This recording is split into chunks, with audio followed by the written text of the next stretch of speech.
and no patience for nonsense, made it clear from day one that Karen would be doing the dirtiest, most thankless jobs they had. Cleaning out kennels, hauling bags of feed, scrubbing floors, and walking the meanest dogs in the midday heat. Rumor had it she tried to quit on the first day, throwing one of her signature tantrums in the middle of the shelter, but the shelter director simply crossed his arms and said, "Fine, walk out and we will call the judge and let him know you refuse to comply." That shut her up fast. After that, she showed up every morning, her posture stiff, her face set in a permanent scowl, doing her best to avoid eye contact with anyone. Meanwhile, the HOA she once ruled like a queen was not doing much better. Word had spread like wildfire about what had happened.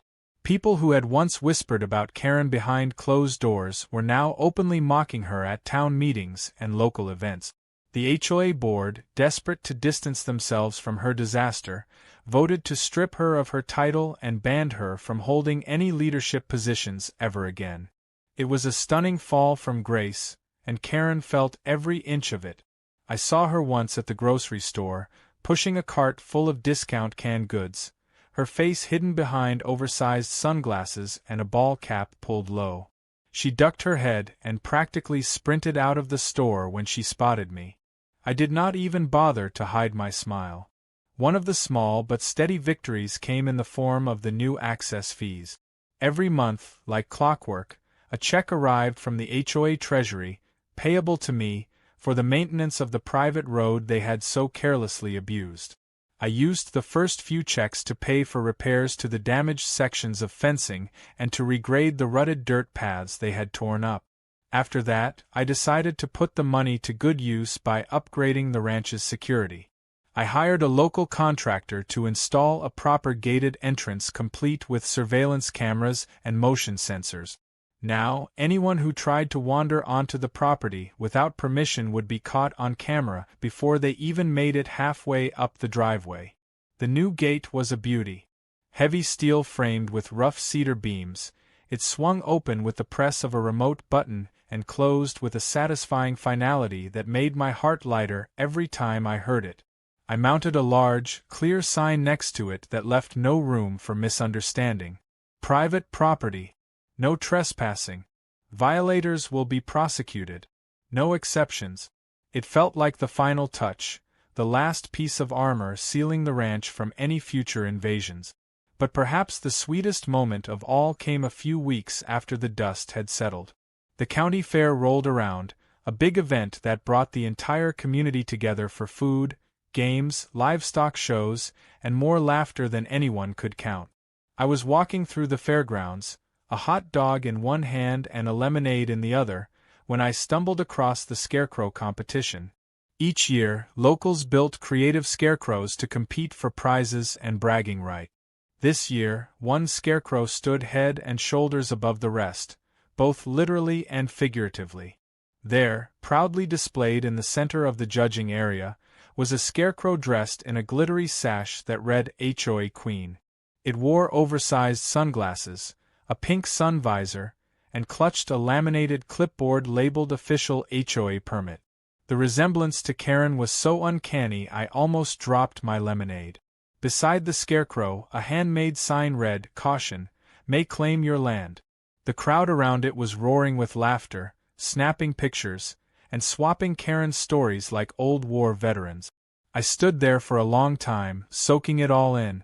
It was not about cruelty or revenge. It was about community standing up to entitlement. About people realizing that just because someone shouts the loudest does not mean they are right. It was about hard-earned respect, earned not through arrogance but through persistence, patience, and a quiet refusal to back down when it mattered most. Karen was nowhere to be seen at the fair. Word was she had skipped town for a while, maybe to stay with relatives or hide from the fallout. Nobody missed her. Nobody cared. Life went on, better and brighter without the constant dark cloud of her drama hanging overhead. Back at the ranch that evening, as the sun dipped low and painted the sky in fiery shades of orange and purple, I sat on the porch and watched the cattle wander back to the barn for the night. The land was quiet again, at peace, and so was I. Sometimes the battles worth fighting are not the loud, flashy ones. They are the ones where you hold the line, quietly, stubbornly, knowing deep down that what you are protecting is bigger than just yourself. It is your history, your future, your home. Karen might have thought she could walk onto my land, plant her flag, and rewrite the rules. But in the end, the land had spoken louder than any laminated badge or clipboard. It had whispered in the rustle of the grass, the creak of the fence posts, the steady beat of hooves on dry earth. It had said, "You do not belong here." And this time, for once, the world had listened. As the weeks turned into months after the dust of the courtroom battles settled, a new kind of life began to bloom around the ranch. It was not just the land that had healed, but something inside me too. There was a deeper sense of calm, a steadier kind of pride that came from knowing I had stood my ground not with fists or shouting matches but with patience, truth, and a stubborn respect for what was right. The mornings felt crisper now, the sunrises more vivid, as if the land itself was relieved to be free from all the chaos that had once trampled across its fields. Life slipped back into an easy rhythm, one that had been missing for too long. The new gate stood as a silent guardian at the entrance to the property, a daily reminder that respect was not something that could be demanded with noise or threats but something earned through time and honesty. The road beyond the gate was freshly graveled, the fences mended and sturdy. My cattle roamed lazily over the fields, their peaceful movements unbroken by the sound of strangers shouting or engines rumbling over the grass. Sometimes, on quiet afternoons, I would sit on the porch with a glass of sweet tea in hand and watch the fields stretch out before me, golden and endless under the sun. It felt like a small piece of the world had been set right again. Word had spread far beyond the county about the mess Karen had created and the spectacular way it had backfired. I started receiving calls and letters from neighbors I barely knew, folks who had watched the whole thing unfold from a distance and wanted to offer their support or share a laugh about how it had all turned out. Some even stopped by the ranch in person, dropping off pies, fresh eggs, or just a firm handshake and a story about how they had once dealt with someone just like her. It was strange and humbling, this quiet wave of solidarity. For the first time in a long time, I realized I was not alone in valuing the old ways of respect and hard work. Karen, on the other hand, had faded almost completely from view. Her house in the HOA community went up for sale just 2 months after the court ruling, a poorly kept secret whispered at the local diner and confirmed when a realtor's sign finally appeared on her perfectly manicured lawn. Rumor had it she was moving to another state, trying to outrun the embarrassment that clung to her like a bad smell. Nobody threw her a farewell party. Nobody even mentioned her name if they could help it. It was as if the town itself was eager to erase her from its story. One crisp autumn morning, as the leaves began turning shades of fiery red and gold, I decided to take a walk along the southern edge of the property, where the whole mess had started. The grass had grown back thick and healthy where tents had once flattened it. The sprinkler heads I had used to send Karen's army running were hidden once again beneath the green. I smiled to myself as I walked, remembering the look on her face when the cold water had blasted her plans to pieces.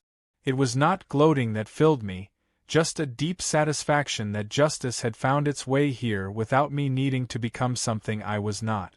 At the far corner of the pasture, where the fence met the old oak tree, I paused. Someone had left something tucked into the crook of the branches. Curious, I stepped closer and found a small wooden plaque, roughly carved but clearly heartfelt. It read, "Respect the land, respect yourself." No signature, no explanation. Just a simple message left behind by someone who understood what the fight had really been about. I stood there for a long time, the cool breeze tugging at my jacket, thinking about everything that had happened. It would have been easy to let anger take over back when Karen first set up her circus on my land. It would have been easy to shout, to fight, to escalate until everyone lost. But instead, patience and persistence had won the day. Not because I was smarter or tougher, but because I remembered something Karen had forgotten. The land does not bend to loud voices. It does not change because someone demands it. It stays true to those who care for it, who fight for it with quiet strength and unwavering respect. That evening, I mounted the plaque on the fence post by the oak tree, a silent guardian watching over the land, just like the gate did at the entrance. It felt right to leave it there, a reminder for anyone who passed by that some things are not for taking, no matter how loudly you shout or how many fake permits you wave in the air. Some things are earned only through time, care, and a deep respect for the stories written into the soil. As the sun dipped low behind the hills and the sky blazed with the colors of a dying day, I made my way back to the ranch house. My dog trotted at my side, tail wagging, nose twitching at the sense of fall. The porch light flickered on, casting a warm glow across the wooden steps. Somewhere in the distance, an owl hooted, and the world settled once again into the soft, steady rhythm that had been its heartbeat long before Karen ever set foot here and would continue long after her name was forgotten. Sitting on the porch, I watched the stars begin to prick holes in the darkening sky. I thought about the long road it had taken to get here, about the battles fought not with fists but with patience, not with shouting but with steadfast truth. It had not been easy. It had not been quick. But it had been worth every step. Because in the end, it was never just about fences or fields or property lines. It was about the right to stand on your own land, to hold on to what mattered, to defend the simple, sacred dignity of home. It was about knowing that even when the world gets loud and entitled and full of people who think they can claim whatever they want, there are still places where the old rules hold. Where respect matters. Where a man and his land are not just legal facts but living truth. And as the last light faded and the stars took over the sky, I smiled to myself, feeling the weight of the day lift off my shoulders. The ranch was safe. The land was whole. And for the first time in a long while, so was I.